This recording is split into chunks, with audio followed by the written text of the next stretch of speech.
Otro nivel. Sí, así se llama nuestro segmento de entrevista. Antes recordarles que estamos en por todos los medios. Con la gente emergente que cree en la verdad. Mi cuenta Twitter es @mingo_1 en número. Saludos a todos los que están nuevamente conectados en Mingo Blanco TV, en Instagram.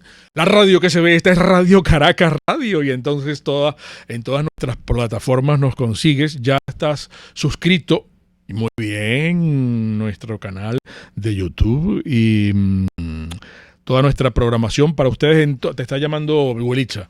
Entonces ya se me fue la idea que tenía. Entonces, bueno, ya ustedes saben, RCR 750. Muy bien, vamos a presentar a nuestro querido y admirado, ilustre amigo, el doctor Perkins Rocha. Perkins, ¿cómo estás? Un abrazo, vale, de toda Radio Caracas y de todo el equipo de nuestro programa. ¿Cómo te ha ido? Buenos días, Mingo. Bueno, aquí como todos, encuartelado en pandemia. Pero bueno, bien, gracias a Dios. Fíjate, hay muchas cosas y siempre nos falta tiempo para conversar contigo. Aquí el equipo de producción me pasa una serie de temas. Nosotros promovíamos este encuentro contigo con una interrogante. ¿Cuáles son? Y esto lo tomamos de un hilo que tú colocaste en tu cuenta de Twitter, que es muy interesante. Nos preguntábamos cuáles son las formas civiles de rebelarnos ante la sumisión que nos impone el régimen. ¿Por dónde comenzamos? ¿Cuál puede ser la receta? Bueno, la receta es muy difícil en tiempos de pandemia, ¿no? Porque es la primera condición que tenemos que tomar en consideración. Todos estamos recluidos en nuestros hogares forzadamente, y mientras eso ocurre, el régimen está en la calle tejiendo un nuevo modelo de sometimiento. En algún momento esto tiene que terminar. En algún momento tendremos que tratar de volver otra vez a nuestras diarias. Probablemente Venezuela sea de los últimos países que haga eso, porque muy tempranamente nos recluyó por razones, digamos, de estrategia política, en vista a que su principal recurso, que era la gasolina y el petróleo, escaseaban. Y ahora probablemente seremos los últimos en reincorporarnos cuando seguramente toda la región y ya Europa empieza a tener otro movimiento, empieza a aprender racionalmente a convivir con la epidemia, porque de eso se trata. Convivir racionalmente con la epidemia significa tener un modelo de comportamiento ciudadano. Y ese modelo lo marcaría en los países medianamente democráticos un modelo, digamos, un modelo político liberal, pensando en los derechos subjetivos del ciudadano, claro, pensando en el individuo antes que en el Estado. Y aquí tenemos al revés. Aquí tenemos un régimen que piensa en el Estado o en lo que ellos están construyendo antes que el ciudadano. Ahora fíjate una cosa. Guaidó viene con una cantaleta desde enero de este año, haciendo más énfasis en que se requiere urgentemente un gobierno de emergencia. Entonces viene diciendo y se requiere un gobierno de emergencia. Entonces repite y repite y repite hasta la saciedad que se requiere un gobierno de emergencia. Bueno, él es el presidente interino, ¿no?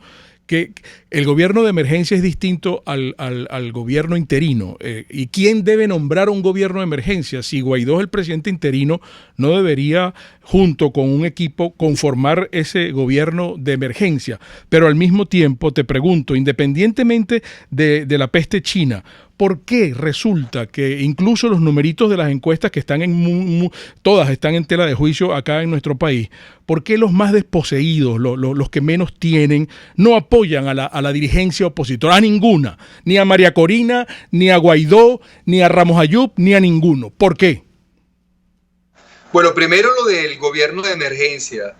Ciertamente Venezuela requiere un gobierno de emergencia. No existiendo instituciones o estando todas absolutamente destruidas, es necesario reconstruirlas, es necesario reconstruir una institucionalidad, y nada mejor que un gobierno de emergencia, un gobierno transitorio que se ocupe de recuperar esa institucionalidad perdida para ir componiendo lo que necesariamente necesitamos para abordar un nuevo periodo. Sin embargo, el problema es que para tener un gobierno de emergencia, la condición sine qua non es el cese de la usurpación, porque un gobierno de emergencia con el régimen primero no es gobierno, y segundo no sería de emergencia, sería de consolidación del régimen. Ese es el primer problema. ¿Cómo plantearnos un gobierno de emergencia si todavía no hemos abordado el cese de la usurpación? Volvemos al principio de todos nuestros males. Primero tenemos que salir de esta situación, digamos, delictual que rodea al ciudadano venezolano para poder, de alguna forma, encauzarnos. Claro. Ese es el primer elemento. Y el segundo elemento es que hablamos de Guaidó como el presidente interino. Pero realmente él no se ha despegado del Parlamento y ese interinato propiamente en lo formal no ha arrancado. Y no ha arrancado en otras cosas porque no resuelve la usurpación. Hasta que él no resuelva la usurpación, no podemos hablar realmente de un gobierno interino, de un gobierno temporal. Hablaríamos de un presidente temporal in pectore, que es Guaidó, pero mientras él no asuma de alguna forma efectivamente la transitoriedad, no podemos hablar de un presidente interino, y eso no lo va a poder hacer hasta que no culmine la usurpación, hasta que no se cubra la primera etapa, el cese de la usurpación. Y ese es nuestro problema. ¿Qué hacer frente a eso? Pero entonces ya debemos concluir en que el cese de la usurpación fracasó, de que no se va a lograr. No. Mi conclusión es que no se ha hecho nada concreto y efectivo para lograr el cese de la usurpación. Y tú seguramente preguntarás, y muchos que nos oyes preguntarán, ¿qué es lo que habría que hacer? ¿Qué se ha debido haber hecho? Ajá. ¿Verdad? Claro. ¿Cierto? Sí. Bueno, entre otras cosas, se ha debido haber puesto al Parlamento a dictar los actos necesarios para que de alguna forma ir creando ese gobierno de transición, ir forzando mediante la creación de ese gobierno de transición el desalojo del régimen. ¿Cómo es posible que la Asamblea Nacional no haya dictado las normas complementarias del Estatuto de la Transición? ¿Cómo es posible que todavía el señor Guaidó no haya retado al régimen con esas normas complementarias? ¿Cómo es posible que todavía no se haya conformado de alguna manera la plataforma necesaria para la reconstrucción de la institucionalidad conjuntamente con el ciudadano? Bueno, esas tareas implicaban, en primer lugar, establecer un poder institucional venezolano transitorio junto a una realidad internacional que estaba dispuesta, cuando esto arrancó, estamos hablando de 2019, sí, a acompañarnos en el propósito. Es decir, acompañar fuerza internacional con fuerza interna ciudadana. Eso no se ha hecho y eso está pendiente. Ahora, la pregunta también que sale, que me brota en este momento mientras hablo contigo es ¿cuánto tiempo tendría para hacerlo? Lo que queda es muy poco. Lo que queda es muy poco, no porque yo considere que el 6 de diciembre el Parlamento deja de existir, pero entra en una situación nebulosa. Porque si bien ya parte de la oposición ha dicho que las elecciones parlamentarias son fraudulentas, como yo lo comparto, bueno, pero ¿qué vas a hacer después de esa fecha? Porque vas a tener paralelamente un monstruo creado por el régimen, seguramente el 6 de diciembre, a partir del 6 de diciembre, que será una tercera asamblea ahora. Ya tiene la Asamblea Nacional Constituyente espuria, tiene la Asamblea de Parra, tiene la asamblea de Guaidó y ahora vendrá una cuarta asamblea. Y la misma de Guaidó va a seguir existiendo después del 6. Eso se prorroga. ¿Cómo se hace eso? Bueno, muchos han dicho, muchos han mencionado, y en un momento yo mismo propuse que se extendieran los lapsos de funcionamiento. Estamos hablando, en mi caso, de hace más de 8 meses. Sí. Estoy hablando del procurador general nombrado por Guaidó, que ya no lo es, el señor José Ignacio Hernández, que lo dijo apenas hace 3 meses, que se prorrogara. Yo creo que eso ya pareciera que pierde fuerza política, entre otras cosas, por las decisiones que ha dejado de tomar el Parlamento. Han generado una especie de... Se ha roto de alguna forma el vínculo directo, activo, que había antes entre el ciudadano y su Parlamento, y su Asamblea Nacional. Los ciudadanos hemos sentido o han sentido que esta asamblea no ha colmado todas sus necesidades, ni ha tenido, digamos, el arrojo frente a lo que ha hecho el régimen para retarla y obligarlo a que de alguna manera, entre otras cosas, la respete. Sí. La actividad individual del señor Guaidó, sobre todo su gira internacional y sus conexiones internacionales, no han sido suficientes para salvaguardar la legitimidad que se anida en el Parlamento que fue electo en el 2015. Yo, en este momento, creo que la tesis de la prórroga, o como mal han dicho algunos, la continuidad administrativa, o incluso han llegado a decir la tácita reconducción de la actual asamblea, en este momento que estamos hablando, en agosto del 2020, no ha perdido el piso jurídico para exigirla. Sí. Pero eso no quiere decir que el 6 de diciembre no tengamos un problema. Fíjate una cosa, ojalá nos dé tiempo antes del corte de conocer tu parecer sobre este particular. En este caso, ¿tú sientes que el régimen se va a salir con la suya con las elecciones del 6 de diciembre? No creo, no creo que se va a salir con la suya, pero ese no es el problema, fíjate. No se salió con la suya, formalmente, y en cuanto a legitimidad, nadie siente hoy por hoy que Maduro propiamente es el presidente de Venezuela. Y si tú estuvieses en el exterior, o si estuviésemos tú y yo en el exterior, nos diéramos cuenta del desprestigio que tiene Maduro, inclusive dentro del grupo del ALBA, dentro de lo que fue el ALBA y qué sé yo. Claro, pero internamente Maduro manda. Aquí en Venezuela Maduro manda. Bueno, manda como mandaría eventualmente. Dios nos cuide a nuestros hogares, tanto el tuyo, el mío, como el que nos oye. Si un malandro entra en nuestras casas con un revólver en mano y junto a otros gorilas y nos obliga, nos secuestra, pues. Es verdad. Maduro nos tiene secuestrados. Claro. Y ese es un mando, ilegítimo, un mando de fuerza, pero no un mando, digamos, que le permita a Maduro ni siquiera negociar. No le permite a Maduro formalmente tener ingresos, recursos formales. Claro, pero internamente hace la pantomima que gobierna. Y hay gente que se lo cree. Y muchos se lo creen. Incluso con lo del COVID-19, claro. Y lamentablemente muchos de los que se los creen están de nuestro lado. Que es ¿Cómo no? Es verdad. Algunos creen que... ¿Perdón? No, es verdad. Lo que estás diciendo es auténtico. Entonces, bueno, porque esa es la circunstancia, de alguna manera, en que estamos sometidos psicológicamente.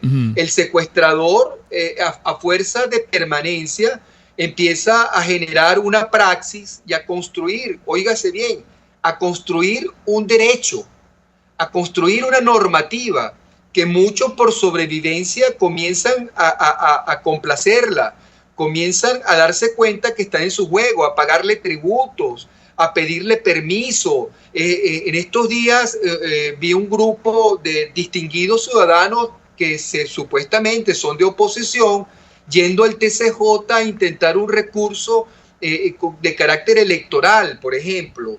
Esas son las cosas que no se pueden permitir. Claro. Pero es esta situación de confusión entre un gobierno de facto que muy bien ha sido precisado por la Asamblea Nacional en su estatuto para la transición como usurpador, que se generan en esta situación ambivalente. Pero esto, Mingo, se acentuará a partir del 6 de diciembre.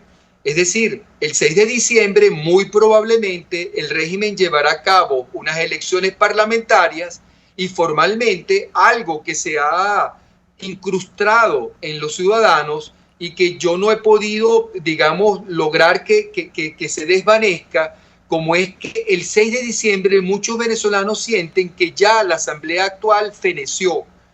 Aquella idea que yo creo que haber discutido contigo y que lo acabamos de mencionar sobre la prórroga de la asamblea por razones incluso constitucionales, eso no caló, entre otras cosas, porque la propia asamblea no lo entendió. Claro. Y no lo entendió porque lejos del pronunciamiento que acaban de hacer el 27 de julio, donde le dicen no a las elecciones fraudulentas parlamentarias, lo cierto es que esta asamblea, la de Juan Guaidó, trabajó en una línea electoral. Y como trabajó en una línea electoral, mal entendió el problema que iba a enfrentar el 6 de diciembre. Ellos creían que el régimen no los iba a inhabilitar como los inhabilitó, no los iba, digamos, ellos incorporaron, llegaron al absurdo de incorporar a los diputados del PSUV. Exacto. A su seno. Claro. Y los integraron en los comités de postulaciones electorales. Sí, fíjate, vamos a hacer un pequeño paréntesis, Perkins. Estamos hablando con el doctor Perkins Rocha. Vamos a hacer un pequeño paréntesis para ampliar un poco más eso que estás comentando para nuestro auditorio. Pero eso será en breve porque tenemos un compromiso con Master. Un espacio para formar la nueva opinión pública venezolana. Por todos los medios. Conmigo. En publicidad, si usted está al frente de un centro de salud, bien sea público o privado, debe contar con los servicios de Serofca. Anote, por favor, las coordenadas de Serofca, que son 0212-310-7410, www.serofca.com. Todo lo que tiene que ver con dosimetría, adiestramiento, permisología, oficiales de seguridad radiológica, instalación y mantenimiento de equipos, cursos online. Así que, Serofca es una empresa, usted lo sabe, con un muy calificado equipo de profesionales que ofrecen siempre la solución integral en materia de seguridad radiológica. Es empresa líder en protección radiológica con cobertura en toda Venezuela, América Latina y el Caribe. A mí me encantan los quesos venezolanos. Yo soy amante del queso ahumado a leña, por ejemplo, del queso arepero telita, que es de Upata, por cierto, el queso arepero de Mana. Claro que lo tiene para ustedes a unos precios insólitos y con una frescura que es una maravilla la gente de Comercial Prada, wprada.ve. Ya le voy a dar los teléfonos porque usted puede hacer su pedido de todos estos quesos, de toda la charcutería. Además, el queso blanco duro para rallar que tiene el punto de sal exacto, el queso merideño, la clineja, el queso clineja, el cuajada, el palmito, el guayanés de Upata, el queso mozzarella, el queso de mano para hacer, ¿cuál es que es la receta del queso de mano?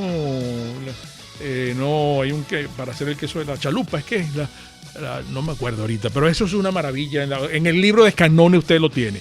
Bueno, wprada.ve y los teléfonos para que haga su encargo 0424-134-6035. Me gusta mucho hablar de Produzca. Produzca con S de seguridad. Produzca nos cuida. Desde que ellos nacieron en Valencia y luego se extendieron, ellos asisten a toda Venezuela desde sus otras sedes en Maracaibo, en Barcelona, en Puerto Ordaz, bregando y guapeando como estamos todos, pues, ¿no?, en esta Venezuela. Pero ellos ofrecen todos los productos que en su lugar de trabajo necesita para la protección óptica a las manos, auditiva, a la cabeza, respiratoria, protección al cuerpo. Yo quiero que usted lo siga en Instagram, que es produzca.ve, www.produzca.com. Seguridad en tu empresa, de los pies a la cabeza. Puedes seguir nuestra programación a través de rcr.tv, la radio que se ve. De costa a costa, cada semana, usted podrá ser parte del sentimiento varguense que inundará la señal de RCR, el Pitazo en Vargas. Acompaña a Luis López en el recorrido por la ruta de la actualidad informativa en el litoral. Comentarios, denuncias, reportes de tránsito y cómo están las playas. Información de primera mano de todo lo que ocurre en el estado Vargas. El Pitazo en Vargas, todos los domingos, a partir de las 8 de la mañana, por RCR 750 AM. RCR 750 AM. Porque lo bueno une. Un periodista espontáneo, frontal, observador, inconforme, con mucho que decir y escuchar. Regresamos por todos los medios con Mingo. Bueno, Perkins, nos quedan unos entre 8 y 9 minutos de programa. Fíjate una cosa, hay personas, influencers, hay personas, políticos que tienen peso específico en la opinión pública en general en Venezuela, que tienen la tesis de lo electoral, ¿verdad? Que mantienen la tesis de lo electoral, que hay que ir a las elecciones. Ellos dicen, entre otras cosas, bueno, voy a echar un cuento rapidito. Mira, vale, cuando Acción Democrática y COPEI antes de Chávez se decía que había una dictadura de partidos, se decía también que en un juego de dominó, Gonzalo Barrios, que la vecina acaba de conseguir una frase de Gonzalo Barrios que dijo en su oportunidad: en Venezuela no hay razones para no robar. Por ejemplo, jugando dominó con Caldera, designaban a los magistrados de la Corte Suprema de Justicia de entonces. Por decir algo, Acción Democrática y COPEI antes de Chávez copaban todas las instituciones y decidían qué era lo que había que hacer en el país, pues, ¿no? Había pequeños partidos, incluso eso lo dijo mucho Teodoro Petkov, que trataba como una bicicleta de meterse entre dos gandolas. Entonces mantenían la dictadura en el poder electoral también, acta matavoto, etcétera, y toda esa historia que conocemos. Aparece un saltimbanqui militarcito de segunda que intenta tumbar a Carlos Andrés Pérez, que se llama Chávez, pues, ¿no? Entonces no lo logra, pero entonces que la izquierda, que estaba conspirando desde hace muchos años, con individuos como Luis Miquelena, José Vicente Rangel y otra cuerda de locos, le dicen a Chávez: mira, esa no es la vía, tienes que ir a recorrer el país, ¿vale? Y buscar voto por voto, y ve a los caseríos, y ve a todos los pueblos, y busca los votos. Y Chávez lo hace, y convence a la gente, y gana por 60%, y tumba a COPEI, a Acción Democrática, y a todas y todos sabemos la historia que ocurrió, pero dicen que fue electoralmente. Entonces esa es la tesis que están manteniendo en estos momentos una serie de personas que dicen: mira, no es un golpe, no puede ser una fuerza de afuera, no puede ser una cuestión, no hay militares para tumbar a Maduro. Entonces hay que participar en un evento electoral. ¿Qué opinas tú? Bueno, que el régimen comprendió inteligentemente que si no mutaba este año, bueno, se iba a encontrar con un crack, con un rompimiento de él mismo inevitable. Y la mejor forma de mutar después de 2 décadas de sometimiento a la libertad y a los ciudadanos no era otra más conveniente que la de pactar con un sector de la oposición. Y para pactar con un sector de la oposición tenía que darle, digamos, a cambio algún beneficio, es decir, vente conmigo y de alguna forma mantén tu individualidad, yo te la respeto, y déjame a mí coexistir dentro de esto. Ese es el discurso interno que le vendió a un sector. Le hizo creer a un sector que yendo a unas elecciones, primero parlamentarias, que van a ir por lo pequeño, para luego ir a una relegitimación de Maduro, primero las parlamentarias le ceden un espacio donde ese sector considera que puede hacer política para reconstruir a Venezuela. Resulta que ese espacio es nada más y nada menos que un parlamento que tiene más de 4 años o más de 5 años inhabilitado, declarado ilegalmente en desacato, con sus miembros, algunos detenidos, algunos en calabozos, como el señor Juan Requesens, algunos fuera, sin su sede natural, sin presupuesto, es decir, absolutamente diezmado. Y estos señores creen que con ese parlamento pueden seguir de alguna forma. Ese ofrecimiento que le hace el régimen es un ofrecimiento racional y que deben aprovechar. Es la trampa, como yo bien dije en un artículo hace como 2 meses, es la trampa cazabobos. Tú recordarás que en la Segunda Guerra Mundial los ejércitos, cuando desalojaban un territorio, sabían que para allá el ejército enemigo iba a ir y dejaban algunas trampas para que estos la vieran y fueran directamente a ellos y las abrieran y explotara una bomba. Bueno, eso es la trampa cazabobos. Es decir, venderle a parte de la oposición que participando en unas elecciones parlamentarias como primer paso, ellos van a tener de alguna manera un espacio respetable a partir del cual construir. Claro. Se trata de aprender como ciudadanos. Oye, pero no aprendemos. No podemos acompañar a esos dirigentes que plantean esto. Claro. Cuando nosotros hemos hablado de reconstruir la fuerza interna, es reconstruir la conciencia ciudadana para saber identificar cuáles son las acciones o cuáles son los propósitos que nos apartan de nuestra libertad y acercan al régimen a una consolidación. En este momento, negociar en una mesa de diálogo con el régimen, digamos, salidas alternas con el régimen, comportarnos racionalmente con el régimen en la racionalidad que ellos pretenden vendernos, que no es otra cosa que la pasividad absoluta y la aceptación total a sus instrucciones, es otra trampa es consolidar el régimen. Claro. Es consolidar el régimen. Perdón, ¿te estoy oyendo? No, sí, perfecto. Te decía que es otra trampa más, pues. Es otra trampa más. Entonces, ¿de qué se trata, Domingo? Para aprovechar un poco el tiempo. Que nos queda poco. ¿Qué va a hacer la Asamblea el 6 de diciembre? Y más que la Asamblea, ¿qué van a hacer las fuerzas políticas, digamos, de la oposición, las fuerzas políticas que juegan a la democracia frente a una circunstancia que se va a empezar a vender con toda la fuerza que todavía le queda presupuestariamente al régimen? ¿Cuáles son esas fuerzas? ¿Cuáles son esas fuerzas políticas? ¿Cuáles son esas fuerzas políticas que tú dices? Bueno, en primer lugar, las fuerzas políticas que rodean a Guaidó, el G4, incluso dentro de las fuerzas políticas donde nos ubicamos otro sector que estamos fuera del G4, pero que de alguna manera tenemos cabida dentro del Parlamento. Ahí está la fracción 16 de julio, que ha sido digna y ha sido, digamos, una isla que se ha mantenido en medio de este mar, pero firmemente, y ojo, muchas veces han tenido que recurrir a ella, porque de alguna manera ella representa a los ciudadanos que creemos que no debemos aceptar este sometimiento. Entonces, me refiero a todas las fuerzas democráticas del país, tanto los del G4 como los que no pensamos como ellos y que de alguna manera queremos que esto concluya, queremos que haya un cese de la usurpación. ¿Qué vamos a hacer a partir del 6 de diciembre cuando vamos a perder la única institucionalidad que todavía nos quedaba, que era el Parlamento Nacional? ¿Qué vamos a hacer frente a eso? Yo creo que de alguna manera no basta con negar las elecciones parlamentarias, no basta con declarar lo fraudulento que es ese llamado. Hace falta trabajar con las migajas que todavía nos quedan.